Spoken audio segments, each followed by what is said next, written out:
Hello guys, good afternoon, welcome back. तो guys आज मैं आप सबके साथ में बात करने आई हूँ।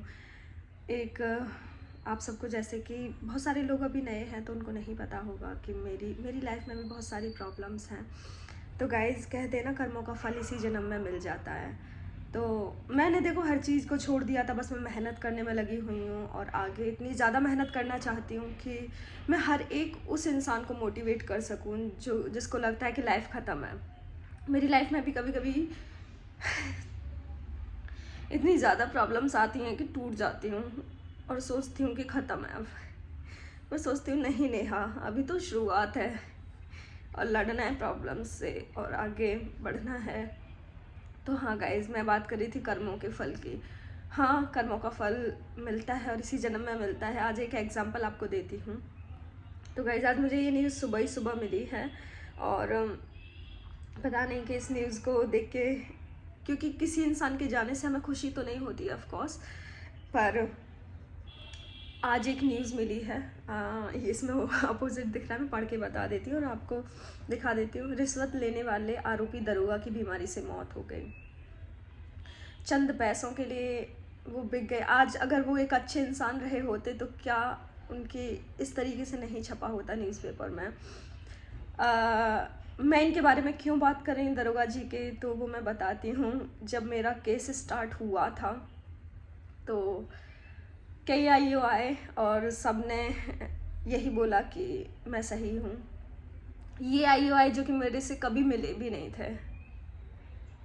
ये जो दरोगा जी हैं ये मेरे से कभी नहीं मिले। इवन इनको लास्ट इनको दी गई जो मेरी जांच थी और इन्होंने चंद एफिडेविट लगा के और जो मेरी वो थी, जो एफआईआर थी वो बदल दी थी चंद पैसों के लिए। बाद में इनको रिश्वत लेते हुए पकड़ा भी गया और इनको सस्पेंड कर दिया गया था। उसके बाद इनको बीमार हो गए, ये मुझे नहीं पता था कि ये बीमार हो गए और अभी ये इस दुनिया में नहीं रहे हैं। पता है, मैं इनसे एक बार मिलना तो ज़रूर चाहती थी। मैं चाहती थी कि इनसे आंखों में आंखें डाल के बात करूं कि जो इंसान मुझसे मिला नहीं वो कैसे क्योंकि वो दरोगा थे ना, उन्हें एक बार जानना तो चाहिए था ना कि, क्योंकि ऐसे तुम कोई भी एफआईआर है उसके आप हटा रहे हो, कुछ धाराएं ख़त्म कर रहे हो, तो एक जब तुम सामने वाले से मिले ही नहीं हो, जिसने जो भी इल्ज़ाम लगाए हैं, तो बिना मिले तुम कैसे कर सकते हो। तो मैं एक बार चाहती तो थी कि मैं उनसे मिलूं और आंखों में आंखें डाल के उस बंदे से बात करूं।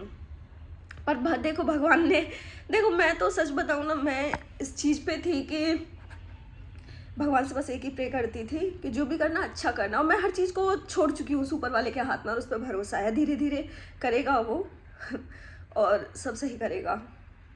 बहुत ज़्यादा पता है, आज भी लोग मेरी लाइफ में प्रॉब्लम क्रिएट करने से नहीं वो हो रहा है, प्रॉब्लम पे प्रॉब्लम क्रिएट कर रहे हैं। पर मैं भी पता नहीं, शायद इतनी स्ट्रांग हूँ इसीलिए भगवान ने सारी प्रॉब्लम्स मेरी लाइफ में क्रिएट करी हैं। तो हाँ, मैं हो गई हूँ। जितनी प्रॉब्लम्स आती है ना, इंसान उतना ही ज़्यादा स्ट्रांग हो जाता है। पर आप लोगों को लग रहा होगा कि रो क्यों रही है जब इतनी स्ट्रांग है। तो इमोशनल भी हूँ इसीलिए शायद। पर कर्मा बोलते हैं गाइस, कर्म को फल यही मिल जाता है। पता नहीं चंद पैसों के लिए इन्होंने जो मेरी एफआईआर थी, जो मेरी वो थी, वो चेंज कर दी थी। और भगवान ने आज इनको, वो पैसे अब किस काम के रहे। जानती हूँ कि इनके घर वालों को बहुत तकलीफ हो रही होगी। तो मैंने इतना बुरा नहीं मांगा था। मैंने तो कभी खैर इनके लिए कुछ बोला ही नहीं, भगवान से कुछ मांगा ही नहीं। मैंने कुछ बुरा बोला ही नहीं भगवान से। बस हाँ, ये बोला कि हे भगवान सब अच्छा करियो। इसके अलावा मैंने कभी नहीं बोला। मैं इनके लिए नहीं रो रही हूँ, क्योंकि जिस इंसान ने मेरे लिए इतना गलत किया मैं उसके लिए थोड़ी रोऊंगी, आंसू बहाऊंगी। इसके लिए नहीं रो रही हूँ। बस जब अपने पास्ट के बारे में सोचती हूँ ना, तो आज भी कांप जाती हूँ।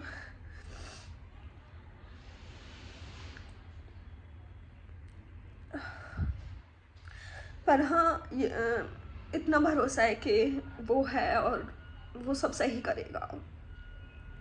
अभी तो एक का अंत हुआ है, अभी तो बहुतों का अंत बाकी है।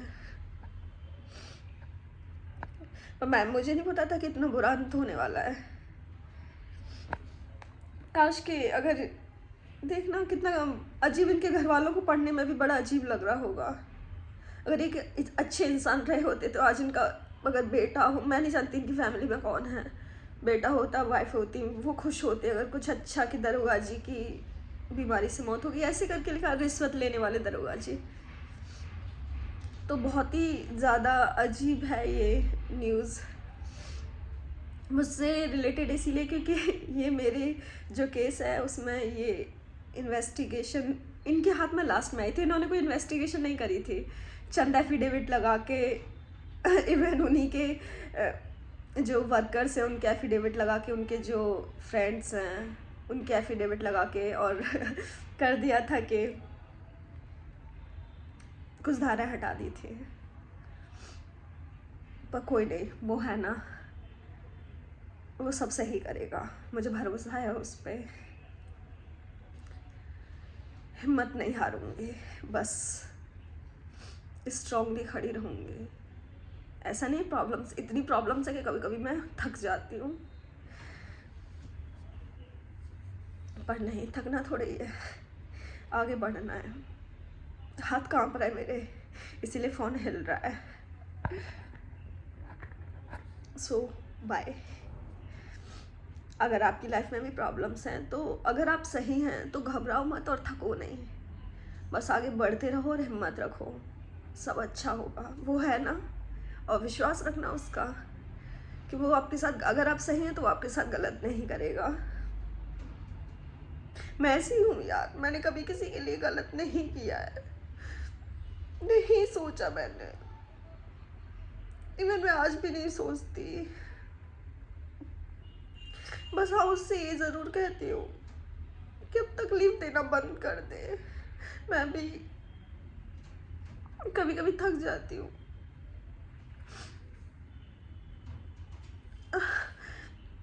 सॉरी, मैं रोना नहीं बिल्कुल भी चाहती, पर यार आ जाते हैं आंसू जब, इसीलिए मैं कभी बात, अब तो आप लोगों ने देखा होगा मैं कभी भी पास्ट के बारे में डिस्कशन नहीं करती हूँ। रीज़न यही है, मैं नहीं करना चाहती। भगवान बस। सो गाइज, छोटी छोटी परेशानियों से परेशान मत होना, वो है, और अगर आप सही हैं तो वो आपका साथ देगा। अपने आप को ये नहीं कि अब जैसे मैं हूँ, मैं कब से काम कर रही हूँ सोशल मीडिया पे, यूट्यूब पे, फेसबुक पे भी अभी स्टार्ट किया है, तो कभी कभी मैं थक जाती हूँ कि यार इतना टाइम हो गया करते करते, और फिर सोचती हूँ नहीं नहीं यार, थकना नहीं, आगे बढ़ना है, बढ़ना है। एक ना एक दिन तो किस्मत चमकेगी ना, और वो पता नहीं कब आएगा दिन, नहीं पता है।